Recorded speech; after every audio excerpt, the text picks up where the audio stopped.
Marcus Dillard and Lena Whitmore looked like the perfect newlyweds, young, glowing, and inseparable as they stepped off the plane onto the sun-drenched island of Corrali. But within 6 days, Lena would vanish without a trace, and Marcus would become the center of an international murder investigation. What happened between the vows and the violence, and what chilling secrets did Lena leave behind? Secrets that would only be uncovered after it was too late. Lena Whitmore had always been drawn to quiet things: early morning rain, black and white movies, handwritten letters. Her life in Burlington, Vermont was one of calm routines and subtle pleasures. She worked as a graphic designer freelancing from home and often spent her evenings sketching in the park or reading novels with a cup of peppermint tea. Those who knew her described her as gentle, thoughtful, and maybe even a little shy. No one expected her to be the type to fall for someone like Marcus Dillard. Marcus was everything Lena wasn't: bold, magnetic, and fast-moving. He was a successful real estate agent from Jacksonville, Florida, and his world revolved around fast cars, luxury properties, and high-stakes deals. He exuded confidence. His tailored suits and perfect smile made him seem like someone who had everything figured out. They met online during the height of the pandemic, and the connection was instant. Or so it seemed. In their first few weeks of messaging, they spoke daily, sometimes all night.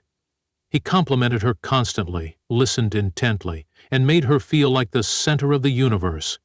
When they finally met in person, he brought her flowers and took her on a sunset sailboat ride. Within 2 months, they were living together. At 4 months, they were engaged. Their friends were shocked at how fast things moved. Lena brushed off their concern with dreamy smiles and soft laughter. "When you know, she'd say. The Air wedding was small, held in a rose garden near Lena's childhood home. Close friends described the ceremony as picture perfect. But a few people noticed something strange. Lena's distant eyes, her overly rehearsed smile, the way Marcus held her hand a little too tightly. Still, nothing concrete stood out. If there was a storm coming, it hadn't broken yet. For their honeymoon, Marcus insisted on planning the entire trip. He chose a remote Mediterranean island called Corrali, known for its private beaches and lack of tourist crowds. He called it a place untouched by time, the perfect escape from everything. The island's website featured cliffside villas, turquoise coves, and candlelit dinners under fig trees. Lena didn't object. She never did. They arrived at the resort on a warm Sunday afternoon. The staff greeted them with lemon-scented towels and glasses of chilled white wine. The couple's villa stood alone at the edge of the property, with floor-to-ceiling windows facing the ocean. From the outside, it seemed like the ideal honeymoon suite. But almost immediately, something felt off. Other guests remembered that Marcus seemed impatient from the moment they checked in. He snapped at the receptionist when the room wasn't ready, and grew visibly annoyed when their luggage took more than 10 minutes to arrive. Lena, standing silently by the entrance with her hands clasped together, looked tired. Not the glowing bride everyone expected. A housekeeper later told investigators she had caught a glimpse of Lena sitting alone on the villa's terrace that first night, staring blankly at the waves with a blanket wrapped around her shoulders, long after the lights inside had gone out. Over the next couple of days, Lena was barely seen around the resort. Marcus, on the other hand, was everywhere, lounging by the pool, chatting with the bartender, asking locals about hidden beaches and private hikes. When staff asked about his wife, he offered a casual explanation. She was jet-lagged, or maybe she had food poisoning, or she just preferred to stay in and read. The answers changed depending on who asked, but none of it raised alarms. Yet, not really. Honeymooners often kept to themselves. It was part of the charm. Disappearing from the world for a while. Still, an air of tension lingered. People began to notice how Marcus's smile didn't quite reach his eyes, how Lena's name slipped from his mouth like a formality, not affection. How, even when no one was watching, Marcus always seemed to be performing. The island breeze was warm and salt-sweet, but beneath it something colder was beginning to stir. By the third day on the island of Coralie, the illusion of a romantic honeymoon had all but faded, at least for those who were paying attention. Marcus Dillard was often seen walking the beach alone at sunrise, sunglasses on, even when the sky was still dim. He claimed he liked to clear his head. Hotel staff noted that his wife, Lena, was still nowhere to be seen. Whispers began to move quietly through the resort. A newlywed wife hadn't been seen since check-in. Most couples spent every waking moment together, exploring the island hand in hand, but Marcus moved as though he were traveling alone. He took meals at the outdoor restaurant without her, sometimes chatting idly with tourists, other times staring silently out to sea. When asked about Lena, he gave vague answers. She was resting, she was reading, she wasn't feeling well. The excuses shifted too easily. On the fourth day, a storm passed over the island. The skies darkened and the air turned heavy. Rain lashed the palm trees outside the villas. Most guests stayed indoors, but Marcus remained out, pacing the open lobby with his phone glued to his hand. Some heard him speaking in short bursts, fragments of irritation slipping through, words like situation, misunderstanding, and they won't find anything. That evening he appeared at the front desk, his hair wet and his shirt clinging to him. He spoke calmly, but there was an edge to his tone. He told the receptionist that Lena had gone out that morning and hadn't returned. He said she wanted to hike the cliffs by herself, a detail that struck the staff as odd. The cliffs weren't recommended for solo treks, especially not for tourists unfamiliar with the terrain. But Marcus insisted. He acted concerned, but strangely unemotional, like someone rehearsing distress rather than feeling it. Hotel management alerted local authorities. A search and rescue team was deployed within hours, combing the coastal trails and rugged cliffs. Drones scanned the rocky edges, while dogs were brought in to pick up a scent. The wind howled, making the work difficult, and the team found no footprints, no belongings, no sign of a fall. What they did find was curious. Lena's hiking boots, still clean, tucked neatly inside the villa. Her passport was in the nightstand drawer, untouched. Her toiletries were lined up in perfect order in the bathroom, as if she'd planned to use them again. Her suitcase was fully packed and zipped, not rifled through or half empty. There were no signs of a spontaneous disappearance. No note, no calls made from her phone. It was as though she had simply vanished into thin air. Police questioned Marcus, who maintained his story. He said they'd argued the night before, that she wanted space.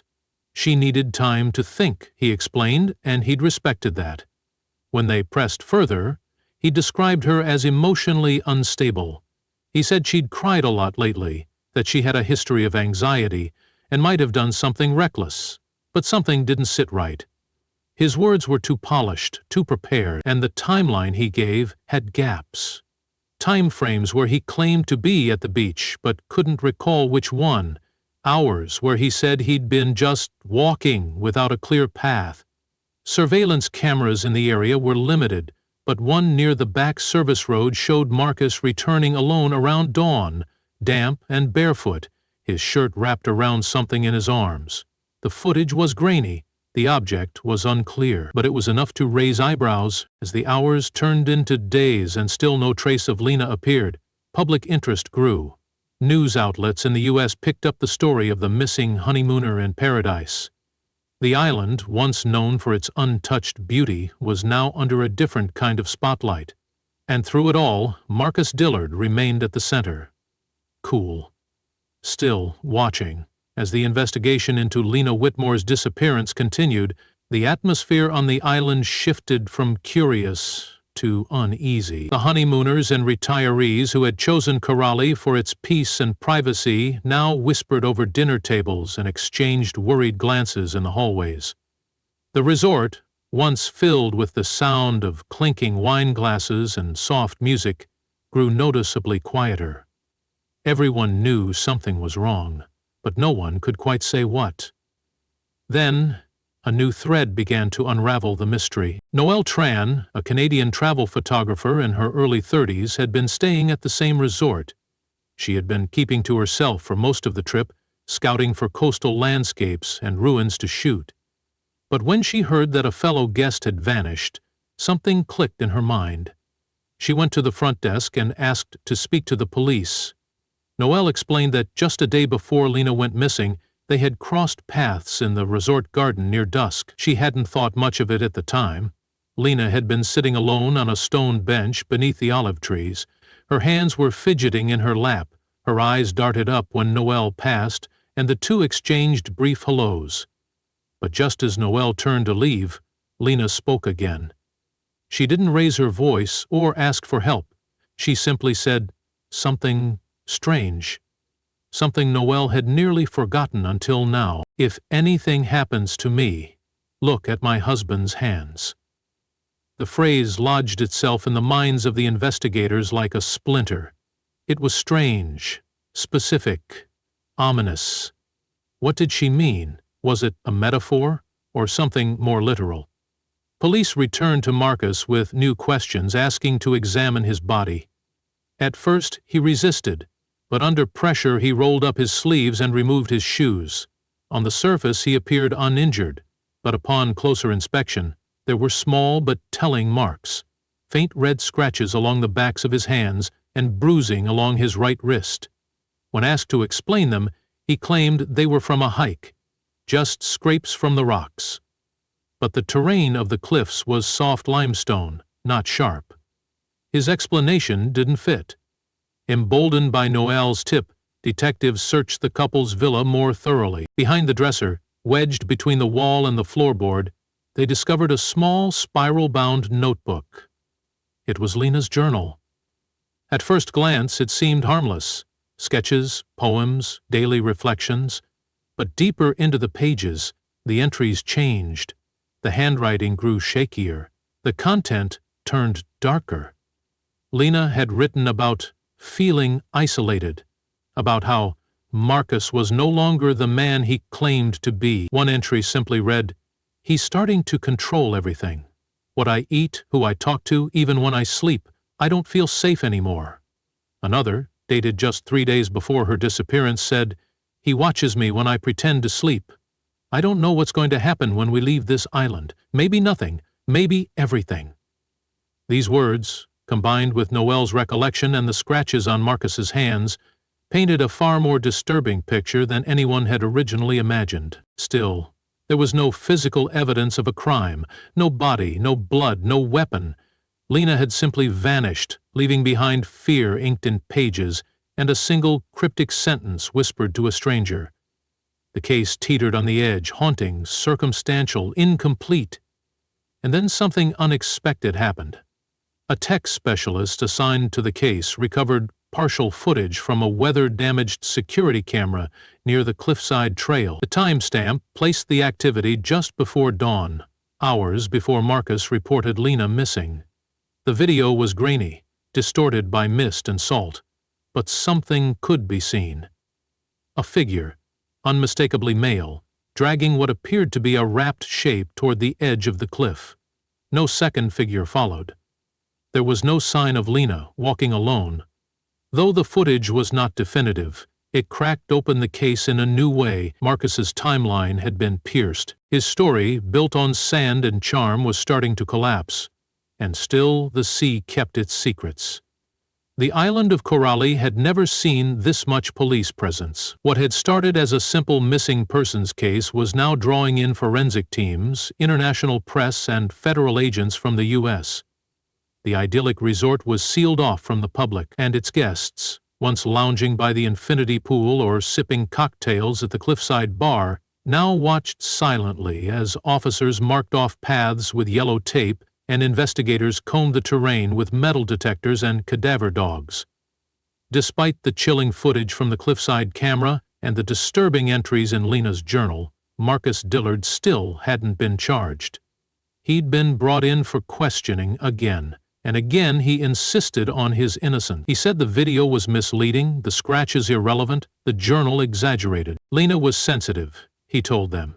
She had emotional episodes. But now his voice lacked the certainty it once carried. There were long pauses between his answers. His lawyer sat rigid beside him, hands folded tightly. 3 days passed. The search of the cliffs continued without luck. Then, on a foggy morning just after sunrise, a local fisherman named Theo Marin stumbled upon something unusual while walking along the southern shore. Caught in a mass of seaweed and driftwood was a long scarf, red and cream, embroidered with delicate gold thread. It was damp and partially buried in the sand, but clearly out of place. He recognized it. Everyone did. Lena had been wearing it in a photograph posted by the hotel's social media page on the couple's first day. Smiling shyly beside Marcus at the welcome dinner, the fisherman immediately called the authorities. The scarf was retrieved carefully and sent for testing. What came back changed everything. Traces of Lena's DNA were found on the scarf, specifically blood near the hem. More than that, a forensic toxicologist detected a potent sedative on the fabric, zolpidem, commonly used for insomnia. Combined with the blood, it told a grim story. Lena had been injured, likely unconscious or nearly so, when she vanished. Whether the scarf had been used to muffle her screams, bind her, or simply fallen from her during a struggle was unknown, but the presence of drugs meant premeditation. When police re-examined Marcus's luggage, they found a small, travel-sized pill container in his toiletry bag. Inside were 5 tablets of zolpidem, unprescribed. Confronted with this, Marcus's demeanor shifted. He no longer met the investigator's eyes. His voice faltered. He asked for breaks. He began to say things like, "It was an accident," and "She wouldn't stop pushing me." Though still not a confession, it was the first crack in his defense. Behind the scenes, investigators were growing more confident. The video, the scratches, the journal, the scarf, the drugs. Each piece, on its own, was inconclusive, but together they formed a chilling mosaic. Then a final detail emerged. The resort kept a digital log of keycard entries for all rooms. A security technician cross-checked the time Marcus said he last saw Lena, with when their villa door had actually been used. According to Marcus, Lena had left for her solo walk around 6:30 IEMing, but the logs showed only one keycard entry that morning. Marcus's, at 5:12, IEMing. Lena's card was never used after the previous night. The door hadn't opened again until Marcus returned just before 7 o'clock, soaked in seawater. There was now no way to sustain the story that Lena had walked off alone. She hadn't left the room on her own. She hadn't gone hiking. She hadn't disappeared of her own free will. She had been taken. Still, her body remained missing. The sea was vast, and the currents around the cliffs were strong, but for the first time, the investigators believed they were closing in on the truth. And Marcus, once so calm and controlled, now looked like a man being pulled under. Pressure mounted as the case of Lena Whitmore's disappearance evolved from speculation to near certainty. Back in the United States, the story was dominating headlines. News anchors described the situation as a honeymoon nightmare.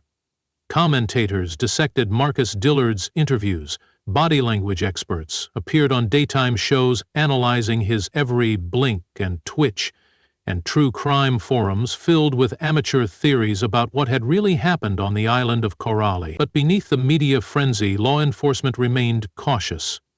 Without a body, without a confession, and without a definitive eyewitness, they still lacked the single irrefutable piece of evidence needed to charge him with murder. Then came an unexpected development, one that would shift the momentum of the entire investigation. A British couple, Jordan and Elise Mallory, who had stayed in the villa adjacent to Marcus and Lena's, came forward with a chilling recollection. They had returned home a week after the incident, initially unaware that they might have seen anything of importance. But as news coverage intensified and images of Marcus circulated, Elise remembered something strange, a sound she had heard early one morning, around 5 or 5:30.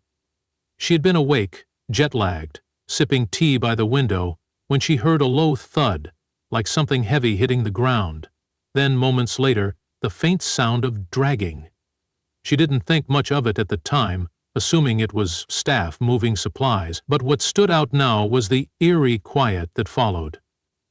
No voices, no footfalls, just the dragging, and then silence. The Mallory's testimony gave authorities a new timeline and more cause to search the surrounding cliffs. A decision was made to expand the search radius, this time focusing on underwater caves and inlets along the southeastern coast, places where ocean currents might have carried something, or someone. Divers were dispatched with sonar equipment, and for 3 days they searched tirelessly. On the 4th day, they found something, caught in the mouth of a narrow underwater channel about a half-mile from the resort. It was a piece of fabric, not just any fabric, but a portion of a white cotton dress, torn, stained, and tangled in seaweed. It matched the dress Lena had worn in her last known photograph. Attached to it, caught in the threads, was a small heart-shaped pendant on a gold chain. It was Lena's. The pendant had been a gift from her grandmother, and Lena had worn it daily since she was 16. Her family confirmed it immediately. It was irrefutable proof that Lena had ended up in the water. The dress was sent for analysis, and although no body was recovered, trace evidence of blood and bone marrow clinging to the fabric all but confirmed the worst.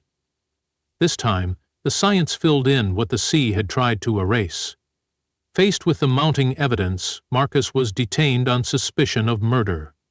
He was brought back to the mainland in handcuffs, escorted by both Greek authorities and representatives from the U.S. consulate. His expression was blank, jaw clenched, eyes fixed on a point in the distance, like a man who had finally run out of road behind the scenes.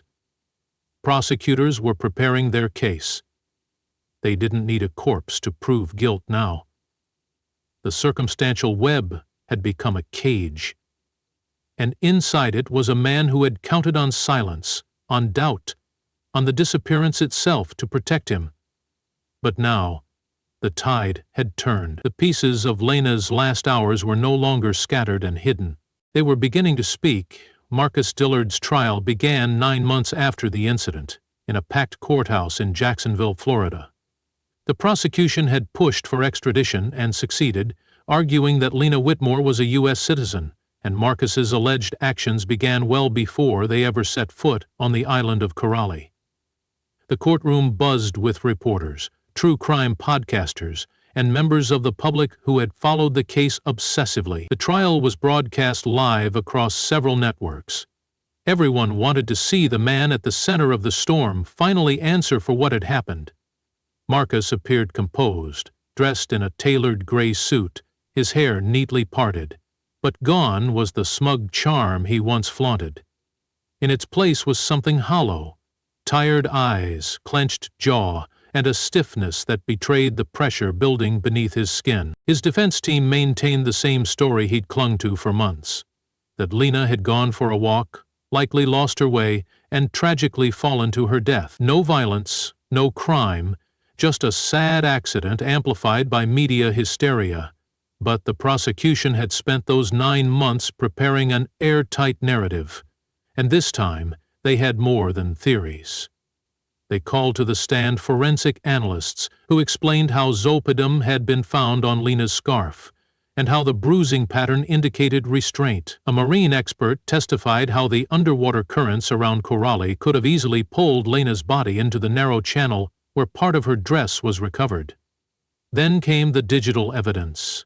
The keycard logs, which proved Lena never left the room voluntarily, and the security footage of Marcus returning barefoot and soaked with something in his arms. The most devastating testimony came from Noelle Tran, who repeated Lena's final words with heartbreaking clarity. "If anything happens to me, look at my husband's hands." Her voice didn't shake, but the courtroom did. The phrase had become symbolic, quoted in headlines and repeated on social media, a warning too chilling to ignore. Finally, prosecutors revealed an element they had kept quiet until trial, a voice message Lena had recorded the night before she vanished. She hadn't sent it. It had been saved in her phone's draft folder.